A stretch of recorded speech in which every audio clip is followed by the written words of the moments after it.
नमस्कार मु चिकी आपण को स्वागत करुछि आउ एक नुआ भिडियो रे। आजिर भिडियो रे आमे देखिबा ग्रीष्म ऋतु उपरे छोटिया रचना टीए। तेबे चालंतु डेरी न करी भिडियोटी आरंभ करिबा। ग्रीष्म ऋतु होउछि प्रकृतिर एक गुरुत्वपूर्ण अंश। एहा साधारणतः मार्च मासरु जून मास पर्यंत रही थाए। एही समय रे सूर्यंकर ताप अत्यंत प्रखर होई थाए। दिन लंबा और राति छोट होई थाए।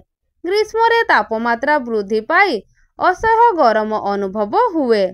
गछलता सुखी जाए, प्रकृति निर्जीव देखा जाए, नदी और पोखरी गुड़िक जलस्तर कमी जाए। लोकमाने गरम रु रक्षा पाइबा पाई पंखा और शीतताप नियंत्रण यंत्र व्यवहार करती। तथापि ग्रीष्म रे किछि सुफल मध्य रहिछि। एही समय रे आंब, लिचु और पणस भली रसाल फल प्रचुर मिले। शिशु मानक पाई ग्रीष्मकालीन छुट्टी आनंद होई थाए। गाँ रे लोके पत्रकुटी रे बसी गरम कमाइबाकू चेष्टा करती। ग्रीष्म रे पशु पक्षी माने मध्य तापरु असुविधारे पड़ती।